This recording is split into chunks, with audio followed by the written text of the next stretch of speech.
Assalamualaikum warahmatullahi wabarakatuh. Halo Stepa Hebat, bagaimana kabar hari ini? Sehat selalu ya? Oke, jumpa lagi dengan saya Dinar Ekawati di kebersamaan kita kali ini di program yang selalu kita tunggu-tunggu, Kejar Prestasi. Kelas belajar online untuk meningkatkan percaya diri, responsif, terampil, aktif, santun, dan inovatif. Nah, Stepa Hebat, hari ini kita akan bersama-sama belajar ilmu pengetahuan sosial dengan materi kedatangan bangsa barat ke Indonesia. Nah, hari ini kita akan belajar bersama Ibu Retno Ayu Wulandari SPD. Beliau adalah pengajar IPS di SMP Negeri 4 Kota Madiun. Oke, pasti tidak sabar kan ingin segera belajar? Kita sapa dulu Ibu Ayu yang sudah bergabung dengan kita di studio siar. Halo, Assalamualaikum Ibu Ayu. Halo Ibu Dinar, waalaikumsalam warahmatullahi wabarakatuh. Oke, sehat Ibu Ayu? Alhamdulillah sehat. Tetap semangat ya belajarnya. Harus semangat terus. Harus semangat, benar. Ya. Karena kalau semangat kita, anak-anak juga pasti akan ikut semangat. Tentunya. Bu Dinar. Iya benar. Oke Ibu Ayu, hari ini tema kita sepertinya menarik ya. Kedatangan bangsa barat ke Indonesia. Iya Bu Dinar. Oke, ini akan sangat bermanfaat untuk anak-anak khususnya di kelas. Ini untuk masuk ke kelas 8. Oke, jadi ini adalah materi kelas 8 di ya. semester genap. Begitu ya Bu Ayu ya? Iya Bu Dinar. Oke. Nah, anak-anak pasti kalian sudah tidak sabar ingin belajar materinya kedatangan bangsa barat ke Indonesia. Kira-kira mau ngapain mereka ke negara kita tercinta? Yuk kita langsung saja ke Bu Ayu untuk segera menyampaikan materinya. Silakan Ibu Ayu. Baik, terima kasih Bu Dinar. Assalamualaikum warahmatullahi wabarakatuh. Anak-anak Stepa Hebat, pada hari ini Ibu akan memberikan sebuah materi tentang sejarah. Ya, jadi sejarah itu merupakan pelajaran yang sebenarnya sangat seru ya. Jadi kita bisa mempelajari masa-masa lalu yang tentunya akan menjadi sebuah pelajaran untuk kehidupan kita di masa depan nanti. Gitu. Jadi hari ini materi kita adalah tentang kedatangan bangsa barat di Indonesia. Nah, tentunya bangsa barat di Indonesia ini datang tidak semerta-merta tanpa alasan ya. Jadi kekayaan alam yang dimiliki oleh Indonesia yang begitu sangat melimpah itu merupakan alasan yang paling utama, alasan yang paling penting yang mendorong bangsa-bangsa barat untuk masuk ke Indonesia.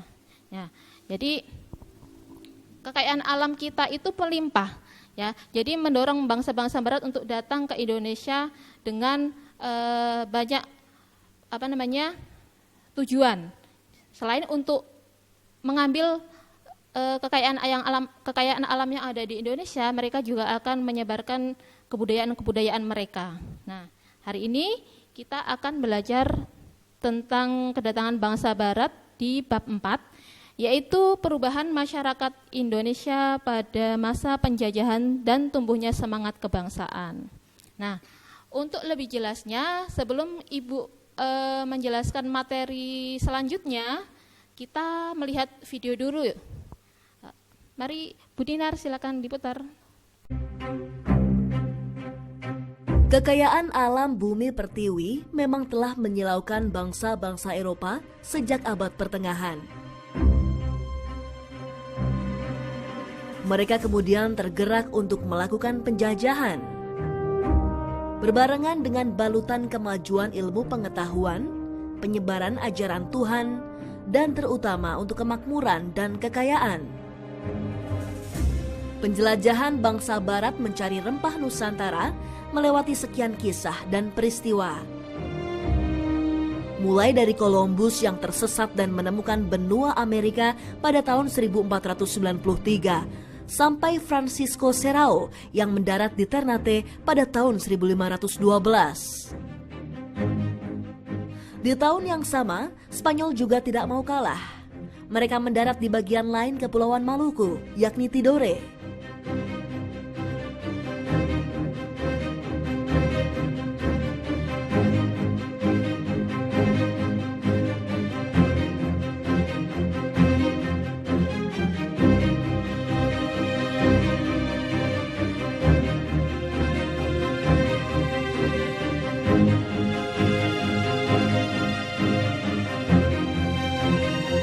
Mereka memiliki berbagai macam alasan untuk datang ke Asia Tenggara ya, terutama ke Kepulauan Nusantara. Nah, terutama alasan utama itu ketika itu adalah masalah ekonomi. Sebetulnya akses untuk mendapatkan komoditi yang paling dicari yaitu rempah-rempah. Nah, ini yang mendorong mereka kemudian mencari jalan ya untuk menemukan kepulauan rempah-rempah yang selama ini letaknya sangat dirahasiakan.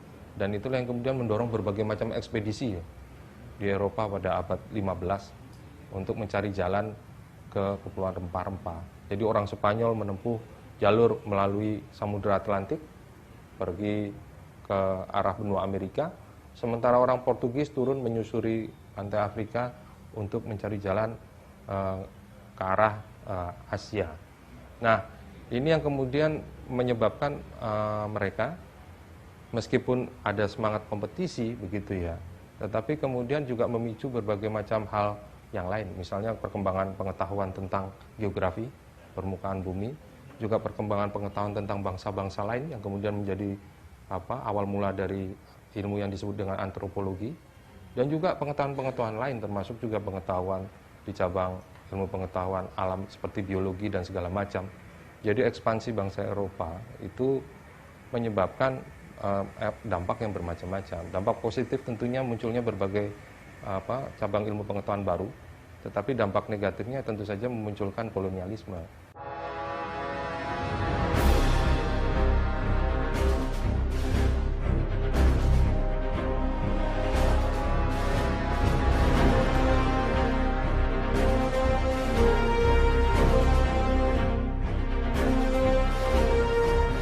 Pertemuan mereka dengan tanah muasal rempah ini kemudian mengubah arah sejarah.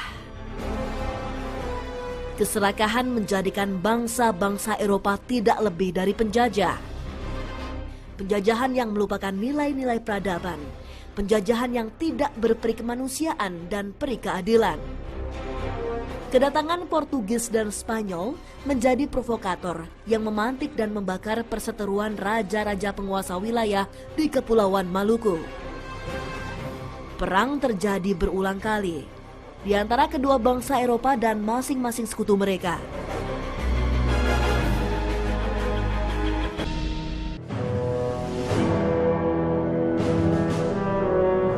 Pada masa awal keberadaan Portugis dan Spanyol di Kepulauan Maluku, Belanda belum lagi memegang kunci penguasaan rempah Nusantara.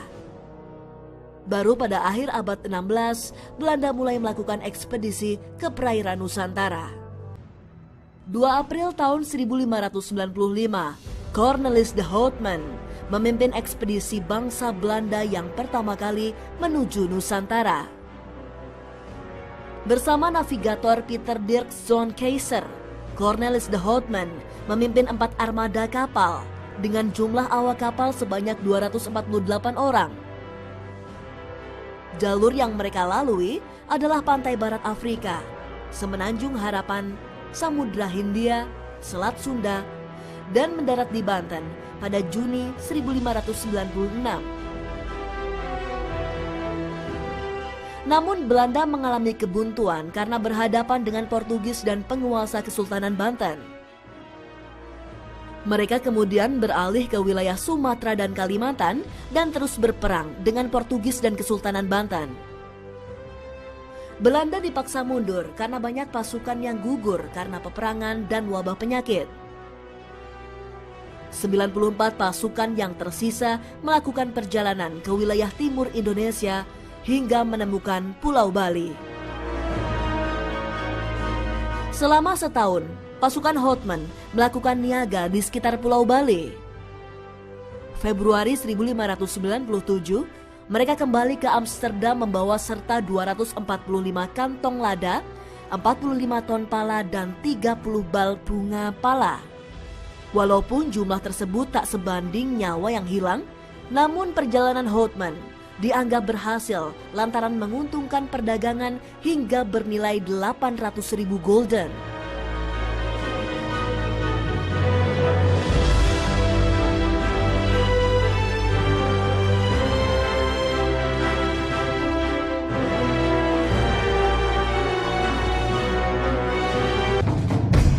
Keberhasilan ekspedisi Cornelis de Houtman mencapai kawasan Nusantara mendorong ekspedisi kapal dagang Belanda lainnya.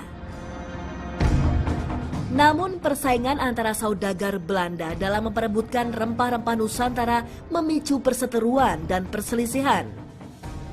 Bukan saja dengan bangsa-bangsa Eropa lainnya, namun juga dengan sesama orang Belanda sendiri. Melihat perseteruan yang tak kondusif ini, akhirnya Belanda mendirikan VOC atau Persekutuan Dagang Asal Belanda. Mereka ini kemudian dikenal sebagai VOC Belanda. Dengan kekuatan armada dagang dan pasukannya, VOC kemudian tumbuh menjadi raksasa tak terkalahkan di Nusantara. Namun sesungguhnya, VOC tidak lain sekadar persekutuan dagang biasa. Sebagaimana tersurat dari namanya, Verenigde Oost-Indische Compagnie, yang berarti persekutuan dagang asal Belanda.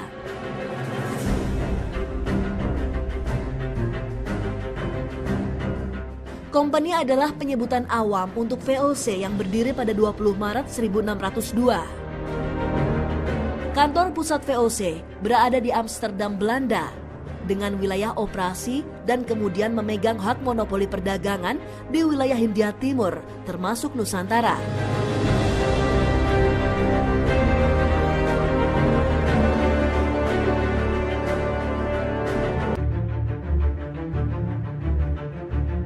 Bertemunya kepentingan modal kaum kapitalis, berkembangnya ilmu pengetahuan, dan semangat keagamaan menjadi pendorong utama bangsa-bangsa Eropa mencapai Nusantara.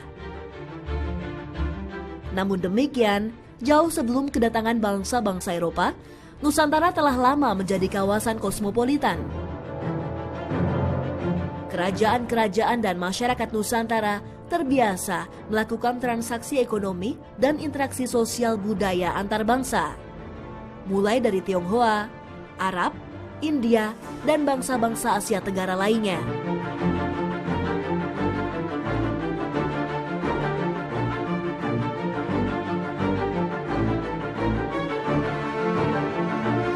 Ya, sebelum kedatangan orang-orang Eropa, tentu saja Asia sudah hidup sebagai daerah perniagaan atau perdagangan maritim.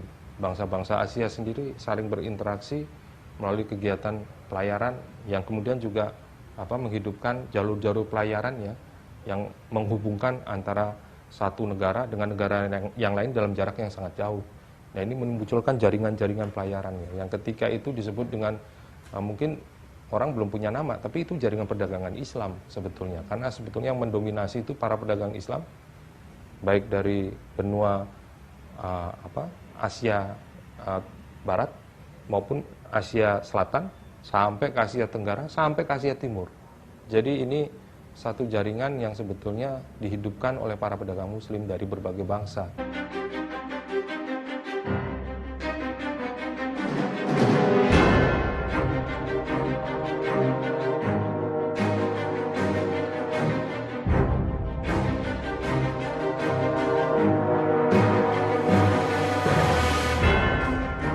Menikmati kekayaan alam Indonesia selama ratusan tahun telah membuai bangsa Belanda. Hal ini yang membuat pemerintahan Hindia Belanda terus mengirimkan tentaranya agar dapat menguasai kekayaan Nusantara. mereka terus menumpas perlawanan kaum pribumi dan menghalau bangsa-bangsa Eropa lain yang ada di bumi pertiwi.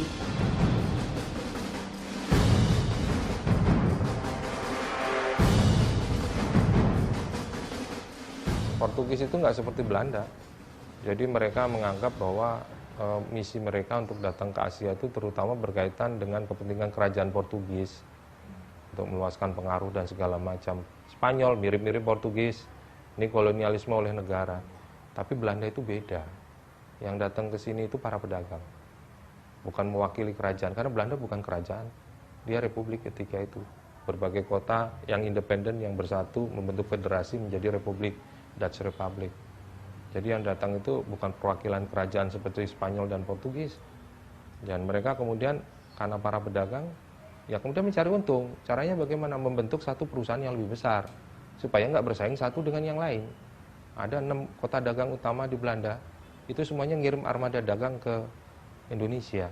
Nah kalau mereka bersaing, harga akan hancur. Nah jadi karena itu pada 1602 mereka mendirikan satu maskapai dagang, yang menggabungkan ke 6 kota dagang itu yang disebut dengan VOC, Verenigde Oost-Indische Compagnie, perusahaan dagang Hindia Timur. Jadi bukan kerajaan, bukan perwakilan kerajaan, bukan negara, tapi adalah perusahaan. Itu. Nah ini yang membedakan mereka dengan bangsa-bangsa Eropa yang lain. Gitu.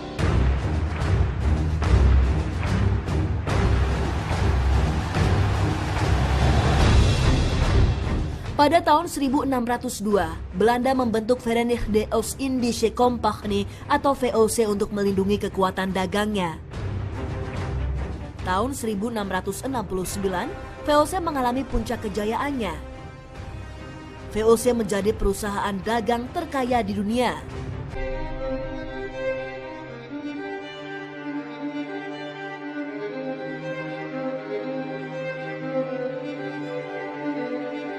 Sejarah mencatat sekian banyak peristiwa yang silih berganti mewartakan penderitaan anak bangsa.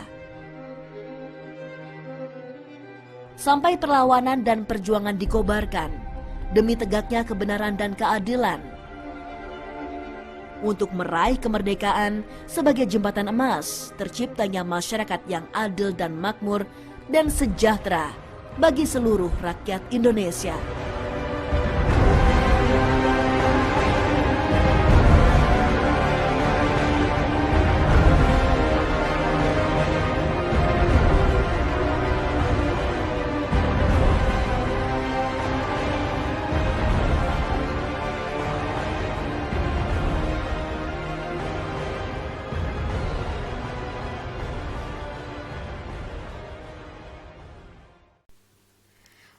Oke, menarik sekali ya Bu Ayu videonya. Tentu sekali. Oke, anak-anak pasti tadi juga melihat videonya. Oh, jadi gitu alasannya gitu ya. Tapi yang paling saya amati dari video tadi, ternyata Indonesia kita itu kaya sekali dengan rempah-rempah ya Bu Ayu ya. Iya. Sehingga itu menjadi alasan mereka, salah satu alasan mereka untuk datang ke Indonesia. Betul Jadi sekali. Kita wajib berbangga sebagai warga negara Indonesia ya Bu Ayu ya. Iya, Mungkin tentu, Bu Dina. bisa dijelaskan lagi apa saja tadi alasan mereka ke Indonesia melalui tayangan video lagi tadi ya, supaya anak-anak mungkin akan lebih paham. Silakan Bu Ayu. Oke. Anak-anak, tadi yang disebutkan oleh Ibu Dinar bahwa rempah-rempah merupakan salah satu tujuan dari kedatangan bangsa Barat, itu memang sangat benar sekali. Jadi di daerah di negara bagian Barat itu sangat terbatas atau langka atau bahkan tidak ada rempah-rempah. Jadi sumber utama rempah-rempah itu adalah berada di Asia bagian timur, salah satunya adalah di Indonesia. Makanya rempah-rempah yang ada di negara bagian barat itu harganya sangat-sangat mahal sekali. Oleh karena itu bangsa Barat rela untuk melakukan perjalanan bertahun-tahun melewati samudera yang sangat luas ini untuk menemukan sumber dari rempah-rempah itu di mana. Ya, Jadi menemukan sumber dari rempah-rempah dengan harga yang murah yang kemudian akan dibawa kembali lagi ke negara asal mereka dan dijual lagi di sana dengan harga yang sangat mahal seperti itu. Nah, Oke, jadi rempah-rempah ya Bu Ayu ya yang menjadi incaran mereka datang ke Indonesia. iya Bu Dinar. Iya, kira-kira rempah-rempahnya apa saja Bu Ayu? Ini Iya. saya juga penasaran. Kira-kira mereka paling suka apa dari rempah-rempah yang kita punya ini yang dari bangsa Indonesia?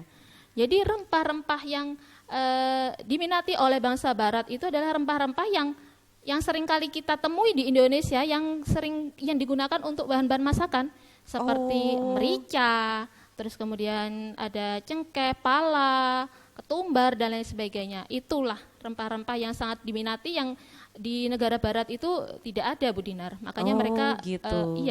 makanya mereka rela untuk menemukan sumber dari rempah-rempah dengan mengarungi lautan samudra yang sangat luas ini begitu. Iya, jadi mereka ngambil dari Indonesia, lalu nanti dijual lagi ke negaranya dengan harga yang Mahal. sangat tinggi gitu Iya, ya. benar sekali itu. Wah. Oke, menarik.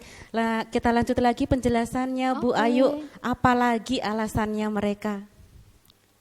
Peta jalur masuknya bangsa Barat. Nah, anak-anak, di sini sudah terlihat bagaimana jalur masuknya bangsa-bangsa Barat ke Indonesia. Ada di situ warna hitam. Warna hitam di situ adalah jalur yang dilewati oleh bangsa Spanyol.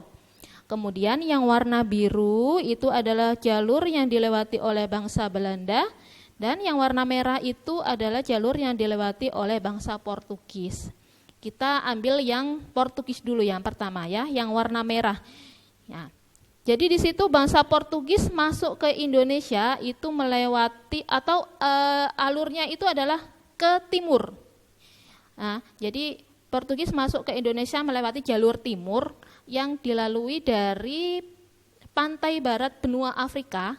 Ya, di situ ada benua Afrika, dia melewati pantai barat benua Afrika, kemudian ke Samudra Hindia, kemudian berlabuh ke India dan masuk ke Indonesia melalui Selat Malaka. Gitu. Nah, setelah di Selat Malaka itu dia berlabuh ke Sumatera. Dari Sumatera dia ingin mencari sumber rempah-rempah yang ada di Indonesia itu tepatnya ada di mana. Nah, di situ dia berlayar terus menuju ke Indonesia bagian timur ya. Di situ dia menemukan Maluku sebagai tempat sumber rempah-rempah itu. Itu adalah jalur dari Portugis. Kemudian yang warna biru sama ya, jadi warna biru itu adalah jalur timurnya juga. Jadi juga melewati pantai barat Afrika, kemudian melewati Samudra Hindia, terus dia berlabuh atau kemudian bersandar ke Indonesia, masuk ke Indonesia pertama kali di daerah Banten. Kalau yang Portugis tadi itu masuk ke Indonesia melalui Selat Malaka, kemudian Sumatera, lalu ke Maluku. Sedangkan Belanda masuk ke Indonesia melalui Selat Sunda, dan di situ dia masuk ke Indonesia tepat di daerah Banten. Itu. Kemudian yang ketiga atau yang warna biru itu adalah jalur masuknya bangsa Spanyol. Yang warna hitam itu adalah jalur masuknya bangsa Spanyol ke Indonesia. Berbeda dengan bangsa Portugis dan Belanda, Spanyol memilih jalur barat. Ya, jalur barat di situ dia melewati benua Amerika, kemudian terus mengarungi samudra sampai ke Asia bagian timur yaitu Filipina. Jadi dia masuk ke Asia itu langsung ke Filipina dulu. Kemudian masuk ke Indonesia di daerah Maluku juga, seperti itu. Itu adalah jalur masuknya bangsa-bangsa barat ke Indonesia. Yang membuat bangsa barat itu masuk ke Indonesia. Yang pertama adalah daya tarik bangsa Indonesia. Tadi sudah disebutkan oleh Bu Dinar bahwa daya tarik bangsa Indonesia yang paling utama adalah rempah-rempah. Ya. Jadi mengapa kok rempah-rempah di Indonesia itu sangat melimpah, sedangkan di negara barat itu tidak ada? itu dipengaruhi oleh faktor iklim. Jadi kesuburan tanah, juga iklim yang ada di Indonesia itu sangat mempengaruhi banyaknya keanekaragaman hayati yang dimiliki oleh Indonesia. Nah, terus sedangkan yang ada di negara barat yang iklimnya iklim dingin itu menyulitkan tumbuhnya tanaman dengan jenis rempah-rempah seperti ini. Nah, itu yang pertama, yaitu daya tarik bangsa Indonesia yang pertama adalah rempah-rempah tadi. Yang kedua adalah 3G, yaitu gold, glory, dan gospel. Gold itu artinya adalah emas. Jadi di sini emas itu melambangkan sebuah kekayaan. Tujuan bangsa barat masuk ke Indonesia yang pertama adalah gold, kekayaan, untuk mencari kekayaan. Selain rempah-rempah, di sana mereka juga akan mengambil hasil bumi yang lain, seperti hasil laut dan juga tambang-tambang yang ada di Indonesia, seperti itu. Terus kemudian yang kedua adalah glory. Glory itu adalah kekuasaan. Selain untuk mencari kekayaan, bangsa barat juga ingin menyebarkan kekuasaan yang lain. Jadi Portugis dan juga Spanyol itu merupakan sebuah kerajaan di sana. Jadi dia ingin meluaskan kekuasaannya dengan cara salah satunya tadi udah menguasai daerah-daerah yang ada di Asia. Salah satunya adalah Indonesia. Kemudian yang ketiga adalah gospel. Gospel ini adalah menyebarkan agama. Agama di sini yaitu agama Kristen dan juga Katolik. Ya. Itu yang kedua. Kemudian yang ketiga adalah adanya revolusi industri. Revolusi industri itu merupakan perubahan secara menyeluruh dari penggunaan tenaga manusia ke tenaga mesin. Jadi dulu itu tenaga yang dipakai adalah tenaga manusia. Kemudian setelah adanya revolusi industri, segalanya itu digunakan menggunakan tenaga mesin. Contohnya, ketika dulu itu bangsa-bangsa barat dalam mengarungi samudra itu menggunakan perahu yang hanya mengandalkan arah angin saja. Namun setelah adanya revolusi industri itu ditemukan mesin sehingga mempermudah bangsa barat untuk lebih cepat datang ke daerah tujuan jajahannya. Selain dari contohnya perahu, tadi yang selanjutnya adalah ditemukannya kompas. Jadi kompas itu merupakan hal penting yang paling utama yang digunakan oleh para pelayar. Jadi waktu dulu itu mereka hanya menggunakan matahari sebagai tujuan arah dari tujuan mereka. Namun setelah ditemukannya kompas, maka mempermudah mereka untuk menuju arah yang mereka inginkan, seperti itu. Oke, berarti menarik sekali ya Indonesia, sehingga banyak alasan mereka datang ke negara kita. Jadi bukan hanya menjajah manusianya, tapi menjajah sumber daya alamnya, gitu ya Bu Ayu ya? Iya Bu Dinar. Iya benar. Oke, kita lanjutkan lagi Bu Ayu. Oke, setelah kita mengetahui dari latar belakang atau alasan-alasan bangsa barat masuk ke Indonesia tadi, kemudian kita harus tahu tadi bangsa yang masuk ke Indonesia yang sesuai dengan peta jalur masuknya Indonesia tadi, yang pertama adalah Belanda, Portugis, kemudian Spanyol. Ada 3 bangsa barat yang masuk ke Indonesia di pertama kali itu. Terus kemudian yang pertama kali masuknya bangsa barat ke Indonesia itu adalah bangsa Portugis. Ya, jadi bangsa Portugis adalah bangsa yang pertama kali masuk ke Indonesia. Nah, di situ tokoh pertama adalah ada Bartolomeu Dias. Bartolomeu Dias ini merupakan pelayar pertama kali dari Portugis yang ingin mencari sumber rempah-rempah menuju ke daerah Asia. Terus kemudian Bartolomeu Dias ini bersandar atau istirahat di daerah Afrika. Nah, di situ dia menemukan sebuah tempat yang kemudian dinamakan dengan Tanjung Harapan. Nah, Tanjung Harapan ini letaknya adalah tepat di ujung selatan Pulau Afrika. Nah, ketika dia ingin melakukan perjalanan samudra ke arah Asia, dia gagal. Kenapa kok gagal?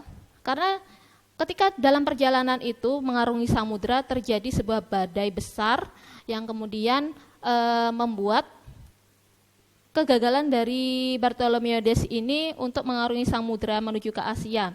Jadi karena badai itu sehingga perahu-perahu yang ditumpangi oleh Bartolomeo Diaz ini terdampar, kemudian Bartolomeo Diaz ini mati di daerah Tanjung Harapan tadi.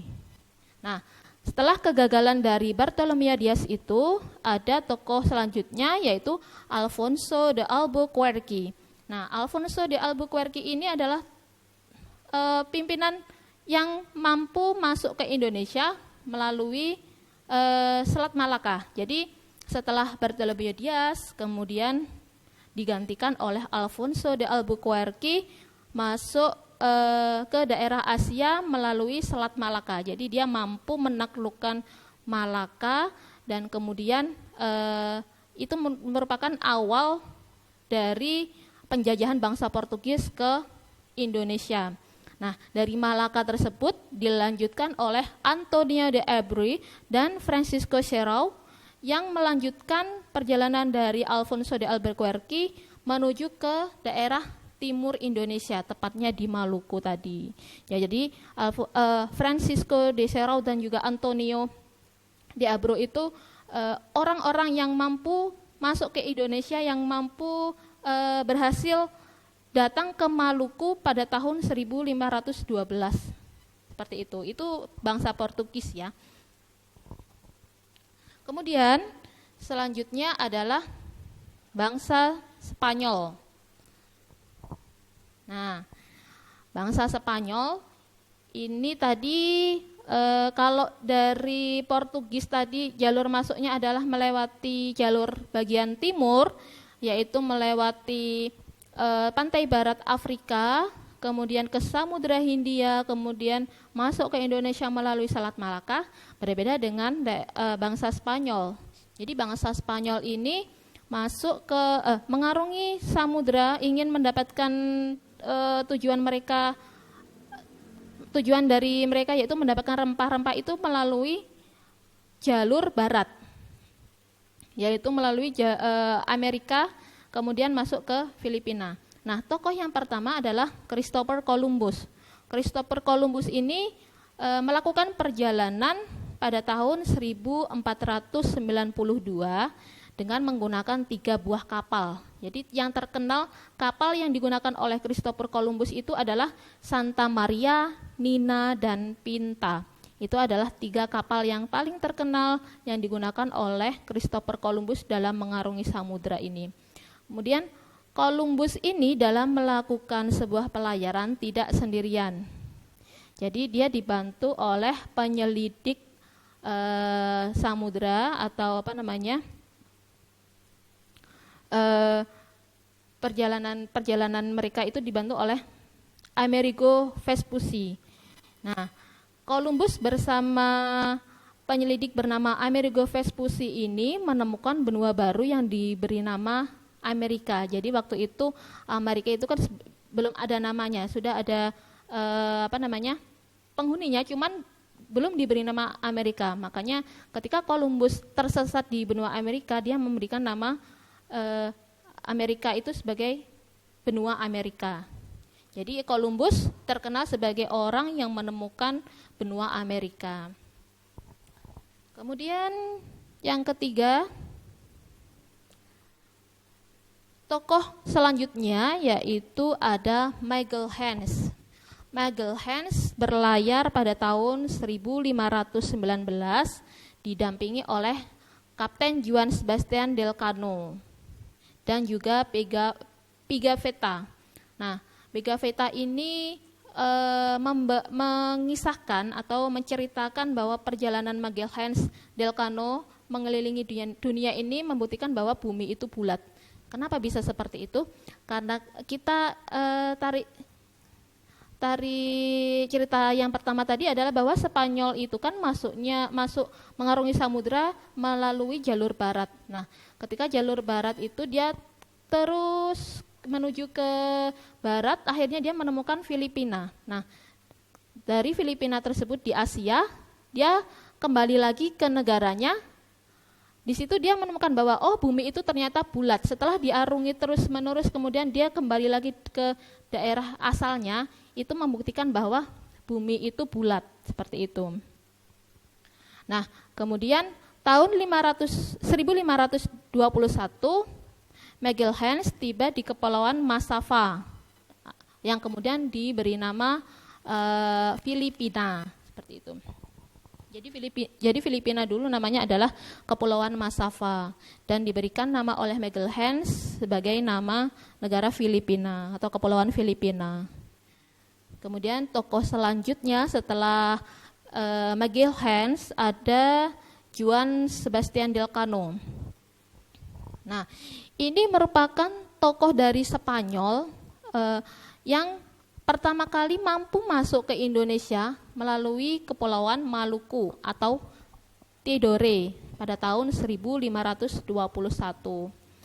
Nah, ketika Spanyol itu masuk ke Indonesia, sudah ada Portugis yang lebih dahulu datang ke Indonesia. Karena Portugis tidak mau tersaingi dari negara Spanyol ini, maka diadakan sebuah perjanjian yang namanya adalah Perjanjian Saragossa. Isi Perjanjian Saragossa ini yang pertama adalah pedagang dari Portugis itu hanya boleh menguasai daerah-daerah di Maluku sampai ke Tanjung Harapan. Kemudian yang kedua adalah Spanyol hanya boleh menguasai daerah perdagangan di Filipina sebagai tujuan utama atau tujuan pertama kali Spanyol melakukan pelayaran samudra tadi. Oke, menarik sekali Bu Ayu. Ya. Ini gimana Bu Ayu? Mungkin anak-anak bisa diberikan trik nama tokoh-tokohnya nih kok susah-susah ini kalau saya ya.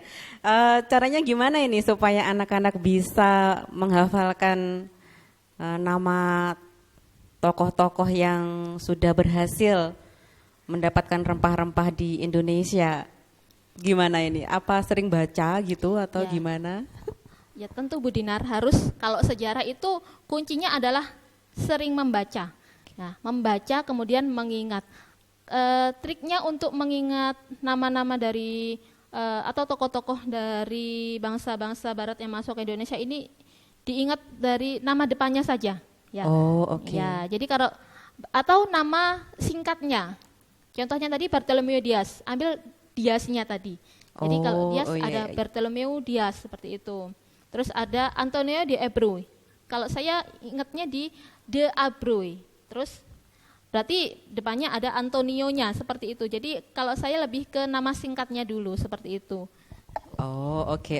Nanti mungkin ini bisa ditiru oleh anak-anak supaya kalau nanti ada soal di mana salah satu tokoh ini yang dari bangsa Spanyol yang bisa berhasil ke Indonesia ngambil rempah-rempah gitu kan, ada siapa gitu kan. Jadi mereka menghafalkannya dengan menyingkat gitu ya, ambil nama belakangnya gitu ya Bu Ayu ya. Iya, ambil nama belakang atau nama yang lebih singkatnya tadi. Iya, benar. Ya, seperti itu. Oke, kita lanjutkan tokoh yang berikutnya, masih banyak ya Bu Ayu ya.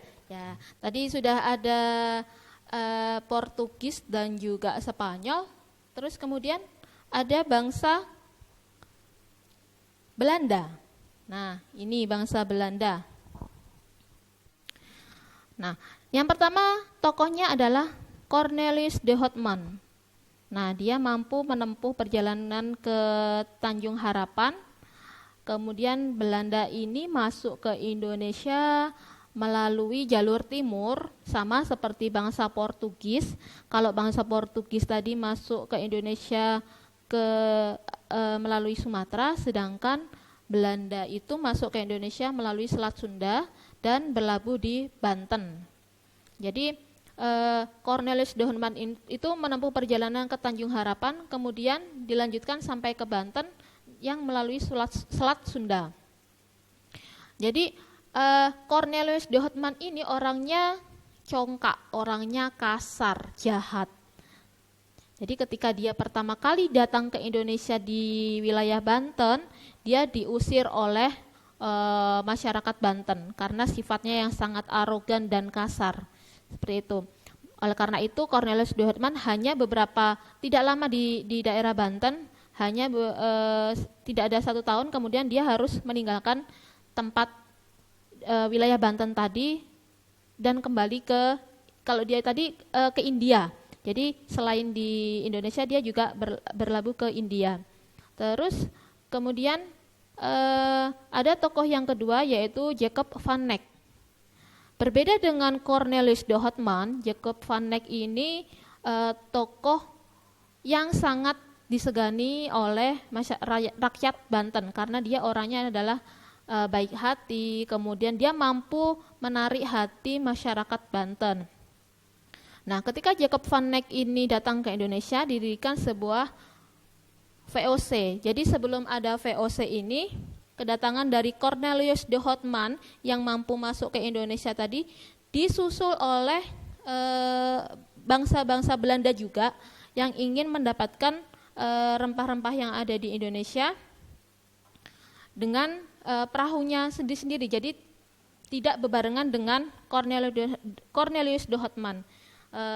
Kemudian karena tahu bahwa Cornelis de Houtman ini mampu masuk ke Indonesia dan menemukan sumber dari rempah-rempah, maka disusul oleh pedagang-pedagang lain yang juga berasal dari Belanda. Oleh karena itu, untuk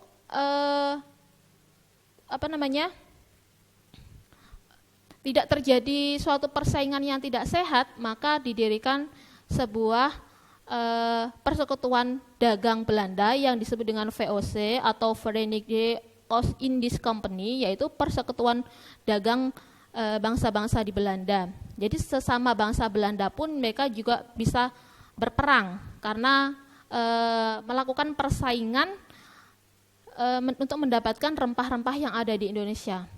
Didirikan VOC pada tahun 1602 yang di mana waktu itu gubernur pertama kalinya adalah Peter Both. Seperti itu. Nah, kemudian VOC ini didirikan ada beberapa tujuan. Yang pertama adalah menghindari persaingan dagang antar sesama pedagang Belanda.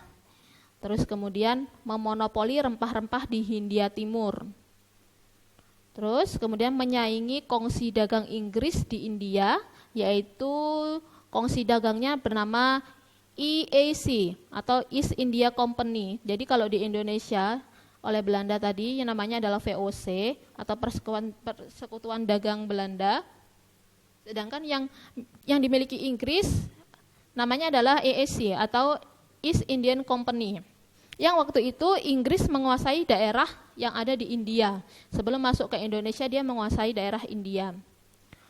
Kemudian tujuan yang lain yaitu menguasai pelabuhan-pelabuhan penting dan kerajaan-kerajaan yang ada di Indonesia. Terus yang terakhir adalah melaksanakan monopoli perdagangan rempah-rempah. Jadi yang sudah dijelaskan tadi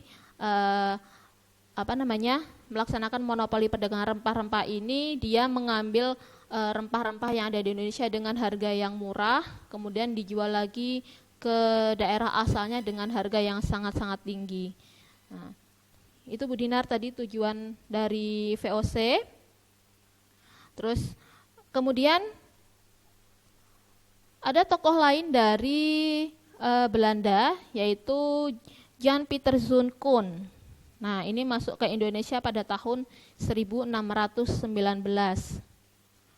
Nah, pada waktu Jan Pieter Zoon ini memimpin Belanda dalam menguasai daerah di Indonesia, dia memindahkan kantor dagang VOC yang tadinya di daerah Maluku dipindahkan ke Jayakarta. Jayakarta itu kalau sekarang adalah Jakarta. Alasannya yaitu karena Jayakarta itu tempatnya sangat strategis di paling ujung Pulau Jawa Barat, yang merupakan tempat paling strategis dalam bertemunya para pedagang-pedagang dari negara-negara lain. Kemudian VOC akan dengan mudah mengawasi gerak-gerik Portugis di Malaka. Jadi selain saingannya Inggris tadi, dia juga bersaing dengan Portugis yang sudah lama mendiami negara-negara Indonesia, negara di Indonesia ini.